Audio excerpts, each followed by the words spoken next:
My name is Cynthia Walsh, and at 76, I thought I'd seen it all. But nothing could have prepared me for the moment I overheard my daughter-in-law Amanda plotting to strip me of everything I'd built.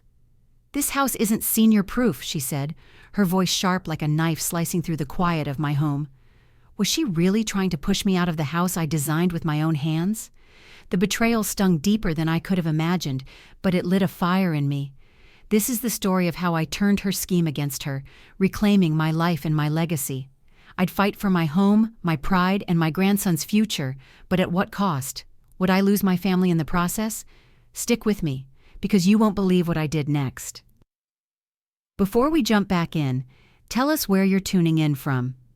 And if this story touches you, make sure you're subscribed because tomorrow I've saved something extra special for you. If this story's grabbing you, hit that like button to let us know. Tell us where you're tuning in from. The air in my heritage townhouse felt heavy that evening, the kind of weight that settles when something's off, but you can't quite name it. I was upstairs, sorting through old blueprints, my life's work as an architect, when Amanda's voice drifted up from the living room below. The creak of the oak floorboards, the faint clink of her wine glass against the coffee table. It all carried through the house I knew like my own heartbeat. She was talking to a real estate agent, her tone clipped and businesslike. "We should really think about transitioning her," she said. "This house isn't senior-proof anyway." My fingers froze on the brittle paper. Transitioning me? To where? A nursing home? My chest tightened, like the walls themselves were closing in. Had I misheard? Or was Amanda, the woman my son chose, really planning to uproot me from the home I'd poured my soul into? I crept to the top of the staircase, my knees aching but my heart pounding louder. The scent of Amanda's lavender perfume lingered in the air, mixing with the musty warmth of the old house. Downstairs she laughed, a cold, calculated sound that made my skin prickle. "It's worth nearly $600,000, she told the agent. "We can't let it sit tied up with her forever." My home, my sanctuary, the one I designed with my late husband, every beam and window a memory of our life together. I remembered the late nights we spent sketching at the kitchen table, the smell of coffee and pencil shavings, our dreams etched into every line. Was Amanda really scheming to sell it out from under me? What kind of person plans to sell your home without a word? Amanda's cold words still echoed in my mind, but as I sat in the quiet of my heritage townhouse, I couldn't help but wonder, how did we get here? I'd given everything to my family, poured my heart into this house, into my son's life. Had my sacrifices meant nothing? The question gnawed at me, pulling me back to memories I hadn't revisited in years. To understand Amanda's betrayal, I had to trace the steps that led me to this moment, to the life I'd built brick by brick. What had I missed that let her think she could push me out? The scent of old wood and lavender polish filled my study as I pulled out a faded photo album from the shelf. My fingers brushed the worn leather cover, and I could almost feel the late nights spent designing this house with my husband, Henry. Back then, the world felt full of promise. I was 35, a young architect with big dreams, sketching blueprints under the soft glow of a desk lamp. The memory flooded back.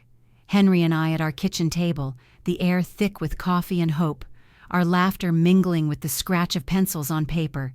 We'd spent years saving for this townhouse, pouring every cent into its foundation. It wasn't just a house. It was our legacy, a testament to our love and my career. I'd designed every detail, from the arched windows to the oak staircase where I'd overheard Amanda's scheme. Raising my son David in this house was my greatest joy. I remembered his tiny hands clutching my fingers as he took his first steps in the living room, the sunlight streaming through those windows I'd fought to perfect.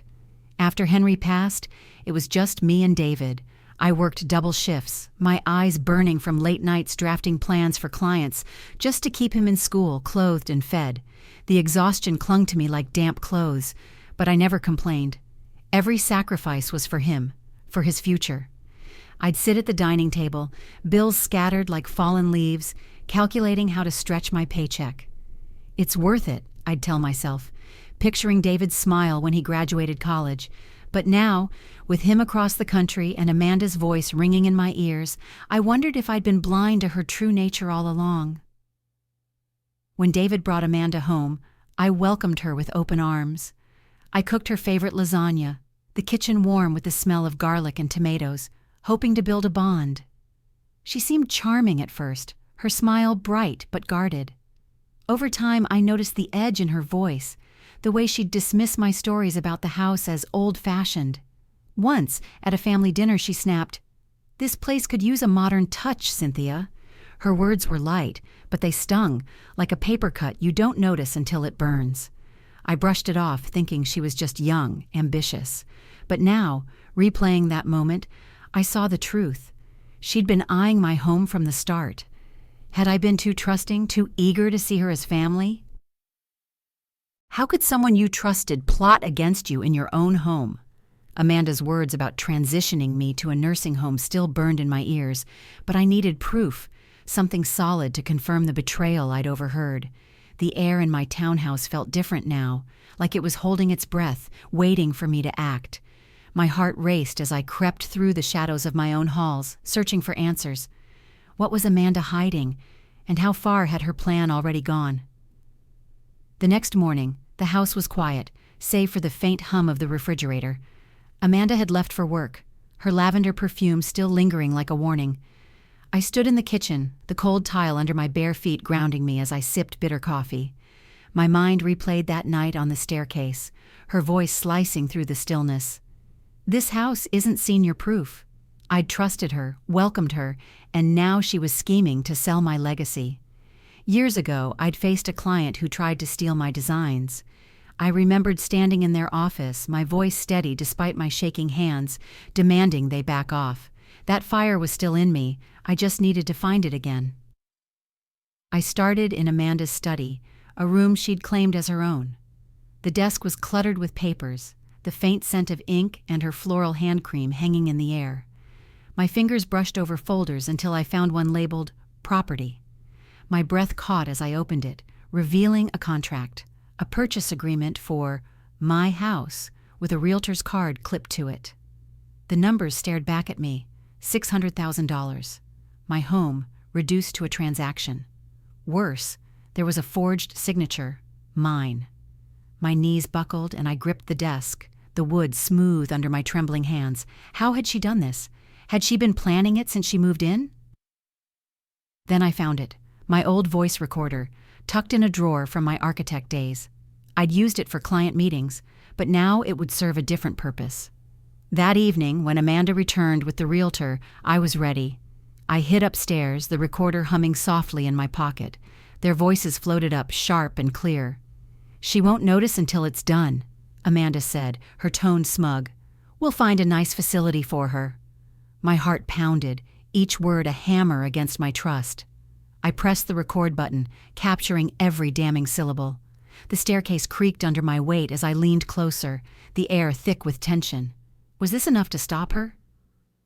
Confronting her now would be too easy. She'd deny everything, twist it to make me seem paranoid. I thought of David, my son, so far away. Did he know? The memory of his last call, distracted and brief, stung. "Mom, Amanda's handling things," he'd said. Handling things? Or handling me? The betrayal cut deeper than I'd expected, but it fueled me. I wasn't just fighting for my house. I was fighting for my life. What would Amanda do when she realized I knew? And what would it take to turn her plan against her? Preparing and narrating this story took us a lot of time, so if you are enjoying it, subscribe to our channel. It means a lot to us. What would you do if you were in my shoes? Share your thoughts in the comments. Could I really outsmart someone as cunning as Amanda? Her forged signature on that contract haunted me, a betrayal etched in black ink. But as I held the voice recorder, its cold metal steady in my hand, a spark of defiance ignited. I wasn't the frail woman she thought I was. I'd built this house, raised a son alone, survived loss. I could fight back. The question was how. I needed a plan, someone I could trust, and the courage to see it through. What would it take to turn Amanda's scheme against her? The morning light filtered through the arched windows of my townhouse, casting long shadows across the oak floor. The air smelled faintly of lemon polish, a scent that always calmed me, but today it mixed with the bitter tang of my coffee. I sat at the kitchen table, the recorder beside me, replaying Amanda's damning words. She won't notice until it's done. Each syllable fueled my resolve. I remembered a time when I'd faced a contractor who tried to cut corners on my designs. I'd stood in his dusty office, blueprints in hand, my voice firm as I demanded accountability. That strength was still in me, buried but alive. I just needed to unearth it. I called Laura, an old friend and lawyer who'd helped me settle Henry's estate years ago. Her office was a short drive away, and as I stepped inside, the scent of leather and old books wrapped around me like a familiar embrace. Laura's gray hair was pulled back, her eyes sharp behind glasses. "Cynthia, what's wrong?" she asked, her voice warm but probing. I hesitated, the weight of Amanda's betrayal heavy on my tongue. Then I played the recording. Laura's face hardened as Amanda's voice filled the room, her words cold and calculated. "This is serious," Laura said, leaning forward. "We can use this to challenge the contract, but we need to move fast." My heart raced, a mix of fear and hope. Could we really stop her? We mapped out a plan over steaming cups of tea, the clink of porcelain grounding me. Laura suggested exposing the forged signature and using the recording as evidence. "Amanda's banking on you staying silent," she said, her words steady like a blueprint taking shape. I nodded, picturing Amanda's smug smile fading. We'd confront her legally, not emotionally. She'd expect tears, not strategy. I thought of my grandson, Tommy, his bright eyes when he ran through my garden. This wasn't just about me. It was about securing his future, keeping this house for him. "I want her out of the inheritance," I said, my voice low but firm. Laura scribbled notes, her pen scratching like a promise. Would Amanda's smug confidence crumble when I faced her with the truth? The voice recorder in my pocket felt like a loaded weapon, its weight grounding me as I prepared to confront her. My plan with Laura was set, but standing in my townhouse, the air thick with the scent of old wood and betrayal, I felt the stakes rising. This wasn't just about saving my home, it was about reclaiming my life. Could I expose Amanda's lies without shattering my family? The morning of the confrontation, sunlight streamed through the arched windows, warming the oak floors I'd designed decades ago. My hands trembled as I clutched a mug of chamomile tea, its floral steam doing little to calm my nerves. I remembered a moment years ago, standing in this very kitchen with Henry, our hands covered in paint as we touched up the walls, laughing about our forever home. That memory steeled me. Amanda thought she could erase me, but I'd built this life with my own hands. I wasn't going anywhere. Laura arrived first, her briefcase clicking shut with a sound that echoed like a gavel. We'd arranged for the realtor and a notary to join us, a trap Amanda wouldn't see coming. When she walked in, her heels clacking on the hardwood, her smile was as polished as ever. "Cynthia, you're up early," she said, her voice dripping with false warmth. I forced a smile, my heart pounding like a drum. The air felt electric, charged with the weight of what was about to unfold. Laura nodded at me, her eyes steady, and I pressed play on the recorder. Amanda's own words filled the room. "She won't notice until it's done." Her face froze, the color draining from her cheeks like water from a cracked vase. "You forged my signature," I said, my voice steady despite the storm inside. I slid the contract across the table, the paper crisp under my fingers. "You plan to sell my home and send me to a nursing home." Amanda's eyes darted to the realtor, then back to me. "Cynthia, you're misunderstanding," she stammered, but her voice cracked, betraying her. Laura stepped in, her tone sharp. "We have the recording and the forged document. This ends now." The notary confirmed the signature wasn't mine, each word a nail in Amanda's plan. I watched her squirm, her usual control slipping like sand through her fingers. Had she ever thought I'd fight back? The confrontation escalated as Amanda tried to deflect. "David agreed this was best," she said, her words a desperate jab. My heart lurched at his name, but I held firm. "David doesn't know," I said, my voice low but fierce, "but he will." The room fell silent, the only sound the faint tick of the grandfather clock. I thought of my grandson Tommy, his laughter in the garden. This was for him, too. Laura laid out the terms. Amanda would withdraw from the inheritance process, or we'd take this to court with the recording as evidence. Faced with no way out, Amanda nodded, her eyes glinting with defeat, the weight in my chest lifted, replaced by a rush of triumph. If you're cheering for my victory, smash that like button. What do you think about this moment of justice? Let us know in the comments. What does it mean to truly reclaim your life? After exposing Amanda's betrayal, I stood in my townhouse, the weight of her defeat still settling around me. The victory was mine, but it left me wondering, who was I now after all this? The fight had awakened something deep within me, a strength I'd forgotten I had. But as I walked through the rooms I'd built, I needed to understand what this journey had taught me. Could I find peace after everything I'd lost and gained? The afternoon sun poured through the arched windows, bathing the living room in a golden glow. I sank into my favorite armchair, the soft leather cool against my skin, the faint scent of lavender polish lingering in the air. My hands rested on the armrests, steady now, no longer trembling. I thought back to the night I overheard Amanda's plan, my heart pounding on that staircase, fear and betrayal choking me. That moment felt like a lifetime ago. I'd been so afraid of losing this house, my legacy, but now I saw it wasn't just about the walls or the deed. It was about the woman I'd become to protect them.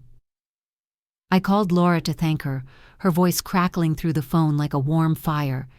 "Cynthia, you did this," she said, her words firm yet kind. "You reminded yourself who you are." I smiled, picturing her in her office, surrounded by books and legal pads. "I couldn't have done it without you," I told her, my voice thick with gratitude. We talked about the house, about Tommy, and I felt a warmth spread through me, like the sun on my face. Laura had been my anchor, but the strength to fight, that was mine. I remembered a moment with Henry, years ago, standing in this very room. We'd just finished the fireplace, our hands dusty with mortar, and he'd said, "Cynthia, you're unstoppable when you believe in yourself." I'd laughed then, but now his words rang true. As I wandered the house, my fingers tracing the oak banister, I thought about David. He still didn't know the full story. I'd sent him the recording, but his silence weighed heavy. Had I lost him by exposing Amanda? The thought stung, but I pushed it aside. This house, this life, wasn't just for me. It was for Tommy, my grandson, whose laughter filled these halls. I pictured him running through the garden, his small hands clutching daisies. I'd fought for him, to give him a piece of his heritage. That was my strength, my purpose. "I'm still here," I whispered to myself, the words steady in the quiet. I wasn't just a widow or a grandmother. I was Cynthia Walsh, architect, survivor, fighter. The fight had changed me. I'd learned to trust my instincts, to stand firm even when my heart ached. The house felt alive again, its creaks and hums like a heartbeat, reminding me I'd protected what mattered. But what would David say when he finally called? Would he understand, or would this fracture us further? That uncertainty lingered, but for the first time, I felt ready to face it. What lesson did you take away from my journey? Share it in the comments. If this story inspired you, share it with a friend who needs to hear it. What does it mean to win a fight you never wanted to have?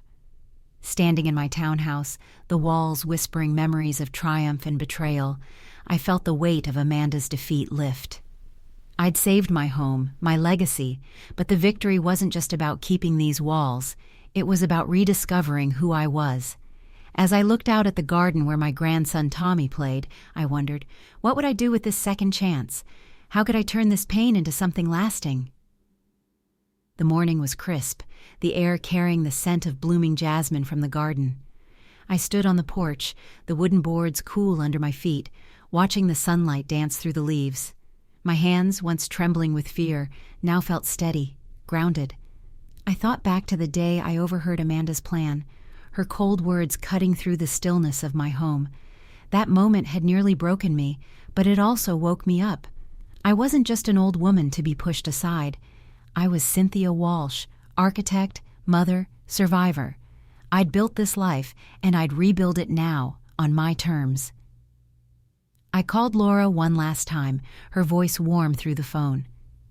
"I want to turn part of the house into a community library," I told her, the idea spilling out like a blueprint coming to life.